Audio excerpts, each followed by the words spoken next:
कुछ कहिएगा, मोदी जी आए और भदोही के लिए कुछ खास कहते नहीं है।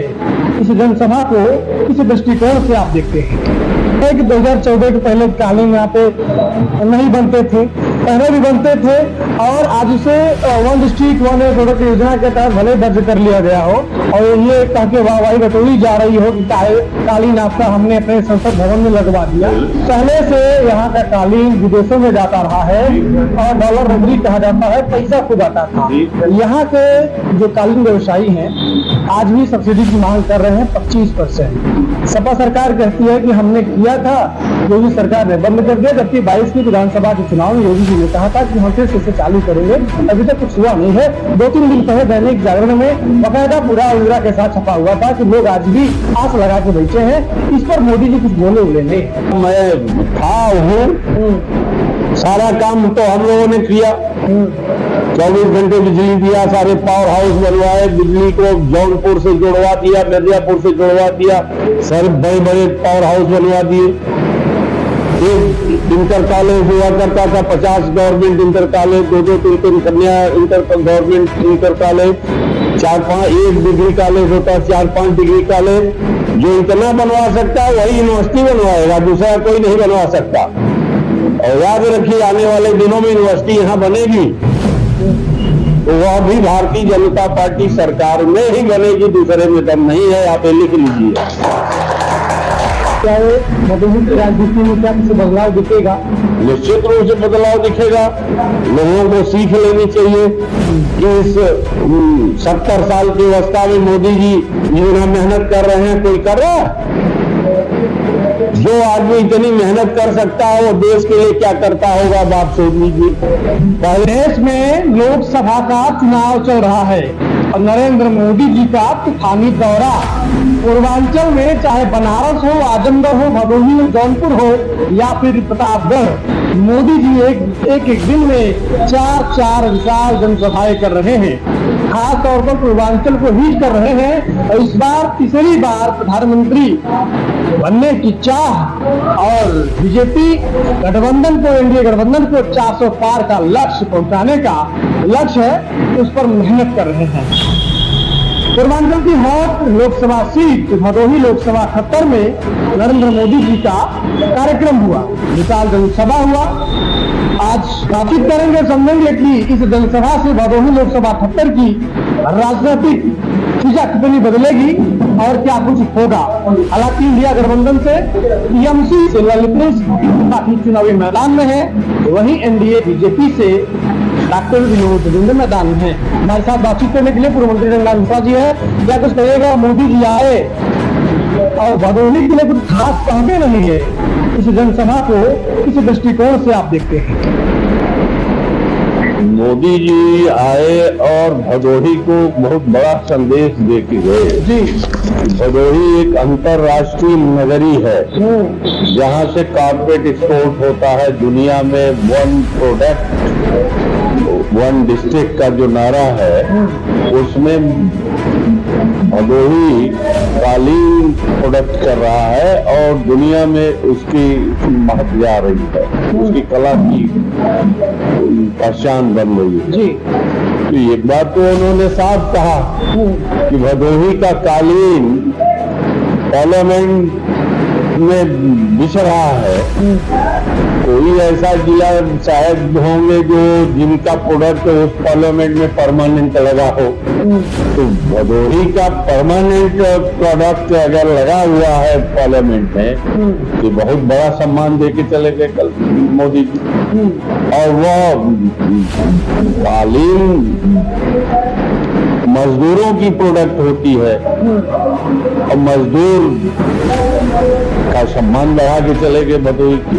ऐसा तो नहीं है कि 2014 के पहले कालीन यहाँ पे नहीं बनते थे, पहले भी बनते थे और आज उसे वन डिस्ट्रिक्ट वन प्रोडक्ट योजना के तहत भले दर्ज कर लिया गया हो और ये कह के वाहवाही बटोरी जा रही हो कि कालीन आपका हमने अपने संसद भवन में लगवा दिया। पहले से यहाँ का कालीन विदेशों में जाता रहा है और डॉलर रबड़ी कहा जाता है, पैसा हमेशा खूब आता था।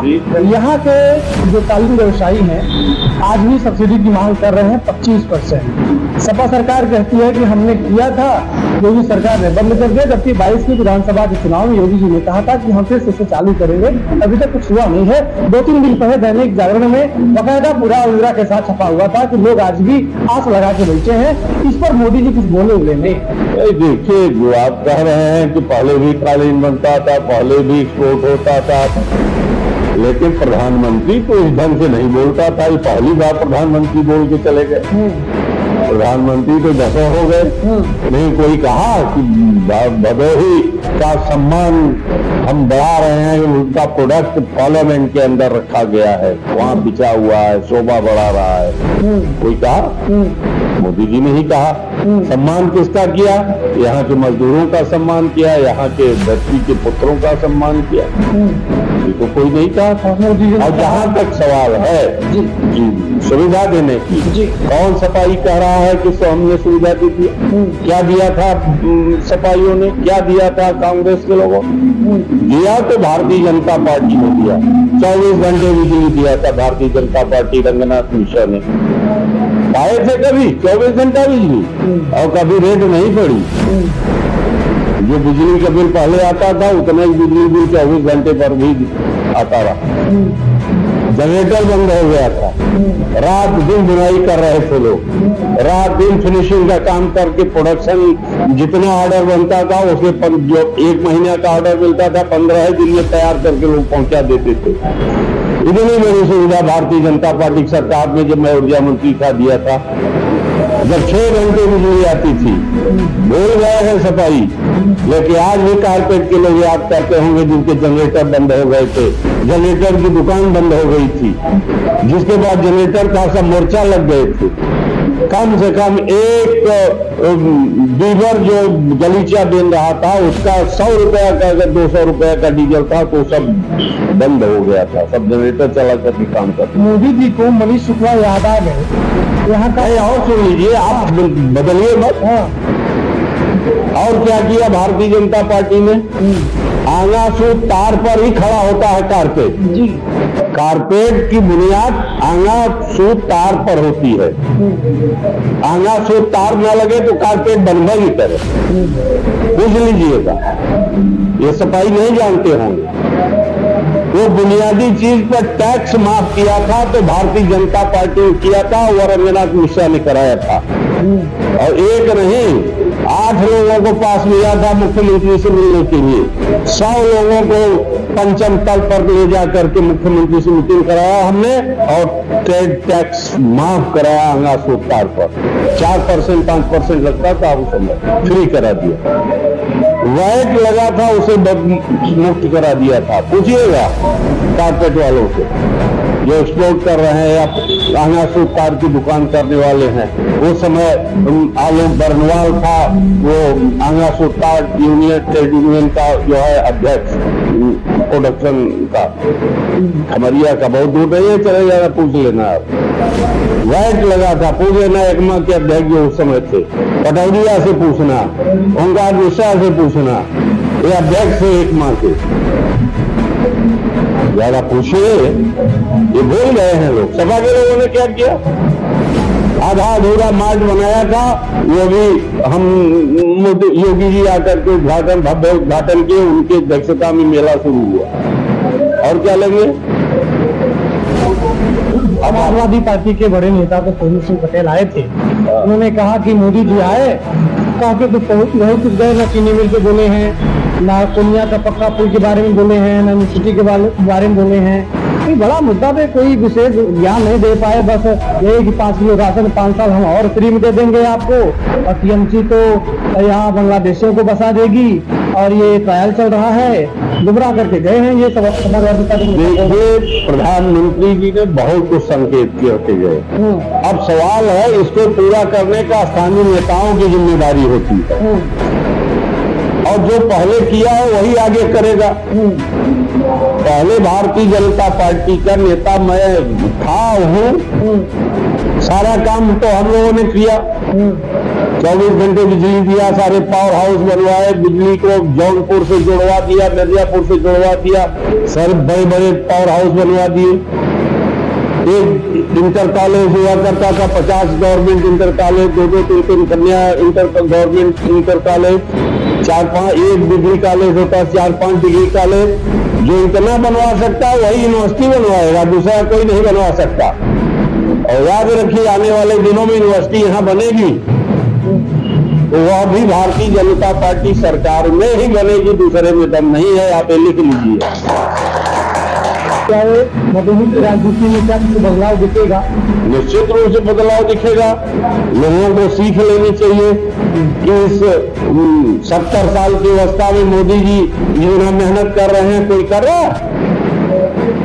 जो आदमी इतनी मेहनत कर सकता है वो देश के लिए क्या करता होगा, बात सोच लीजिए।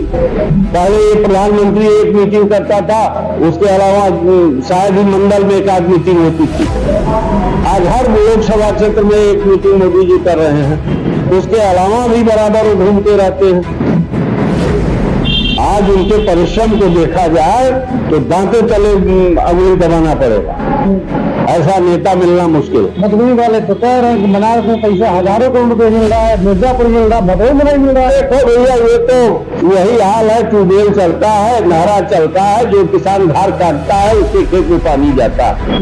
मोदी जी तमाम योजनाएं चला रहे हैं, यहाँ पे जनप्रतिनिधि पर निर्भर है। धार काटेंगे तो लबालब भर जाएगा, खेत नहीं काटेंगे तो मानते हैं ना कि 10 साल बीजेपी लेकिन काटेंगे। अब देखिए, अब जो हमारा प्रत्याशी जीतेगा, हम सब लग करके फवा लेकर खड़े रहेंगे, नारा से पानी काटेंगे और रिजर्व बैंक का खजाना यहाँ आएगा। एक चीज को मानते हैं ना कि 10 साल हमारे प्रतिनिधि असफल रहे? नहीं, हम ये नहीं मानते। दूसरे कहीं काम कर रहे होंगे, पढ़ाई लिखाई करनी पड़ती है, बेचारे जाते होंगे तो पूरा नियम कानून पढ़ करके तब न कुछ बोलेंगे, लाएंगे। इस बार इतना बड़ा डॉक्टर हमने खड़ा कर दिया है, पढ़ने की जरूरत ही नहीं है, पहुंचते ही फायर करेगा और सारा माल आएगा इस जिले में। आप देखिए, ललितेश पवित्र काफी आश्वस्त हैं, इस बार हम चुनाव जीतेंगे, क्या कुछ करिएगा? अब ललितेश के बारे में बहुत कुछ तो नहीं जानता हूँ, लेकिन इतना जरूर कहूंगा, ये सब स्काई लैब है।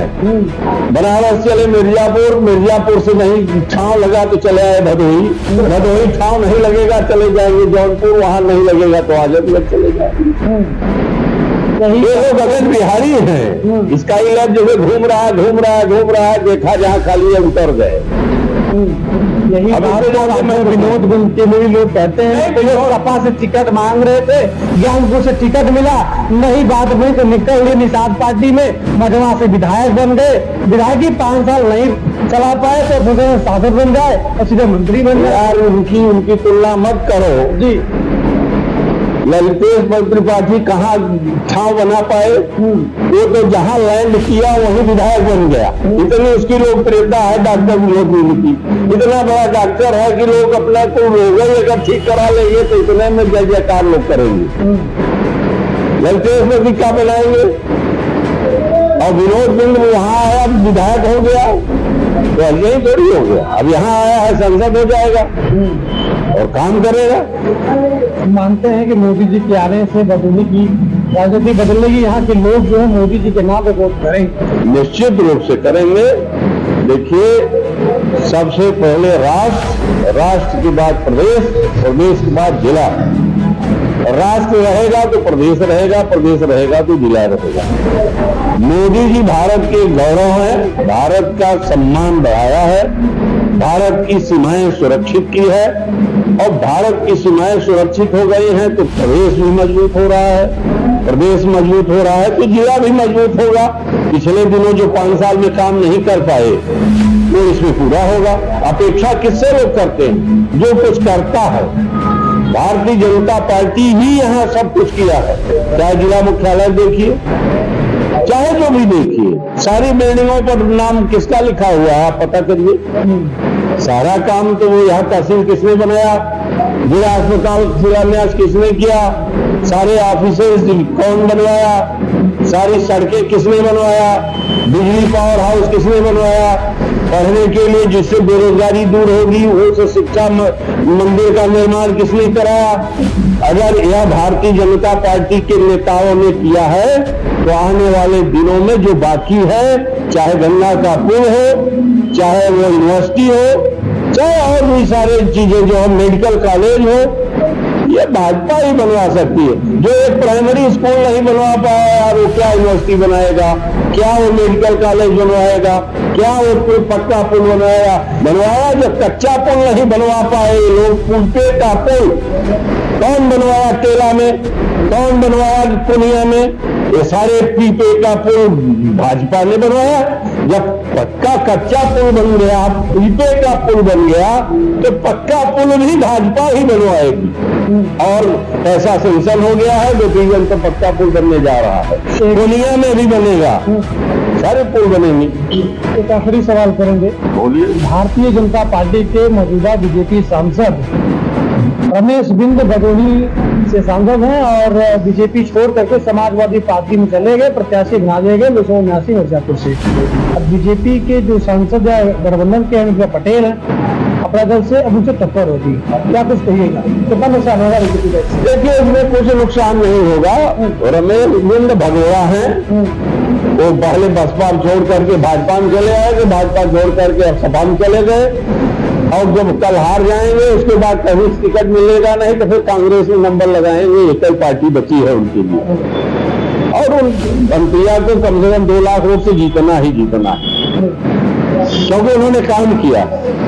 अनुप्रिया पटेल ने जो काम किया है मिर्जापुर में, अभी तक किसी जनप्रतिनिधि नहीं किया है। हो सकता है कुछ लोग नाराज होंगे व्यक्तिगत काम से, हो सकता है कुछ लोग नाराज हो नाली और फड़ंगे से, लेकिन जो इंफ्रास्ट्रक्चर खड़ा किया अनुप्रिया ने मिर्जापुर जनपद के लिए, वो बधाई की पात्र हैं। और सारे लोगों को, मिर्जापुर के लोगों को लग करके उनको देना चाहिए। मेडिकल कॉलेज आज तक किसी ने बनवाया था मिर्जापुर में?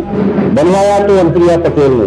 यूनिवर्सिटी किसी ने बनवाया था आज तक? बनवाया तो अनुप्रिया पटेल ने। आज तो सबसे बड़ा जो है डिपो बन रहा है पेट्रोलियम का जगदलपुर में, तो हजारों लोगों को रोजगार मिलेगा। हजारों करोड़ का प्रोजेक्ट उन्होंने लाया, किसने बनवाया? अनुप्रिया ने बनवाया, और भारतीय जनता पार्टी के सहयोग से बनाया। रमेश बिंद ने क्या किया था? पहले भी तो 17 साल विधायक थे, इसलिए जीतना तय है, और सारे लोग उनको अनुप्रिया को वोट देंगे, और पहले से ज्यादा वोट से जीतेंगे अनुप्रिया पटेल। मंत्री जी, बातचीत करने के लिए बहुत बहुत धन्यवाद। लोकसभा 78 में मोदी जी का कार्यक्रम लगा, और भदोही नहीं वरन पूर्वांचल में कई जगह मिसाल कार्यक्रम हुए हैं। उनके आने से पूर्वांचल भदोही की राजनीति में क्या कुछ बदलाव होगा, बताइएगा जरूर। और भदोही के लिए मोदी जी क्या कुछ बोल के गए हैं, उनके भाषण को सुनकर देखकर आप क्या कुछ कहना चाहते हैं, और बाकी मंत्री जी के बयानों से कितना सहमत है बताइएगा। बाकी देखते रहिए बरियाल में नाना बेटिल।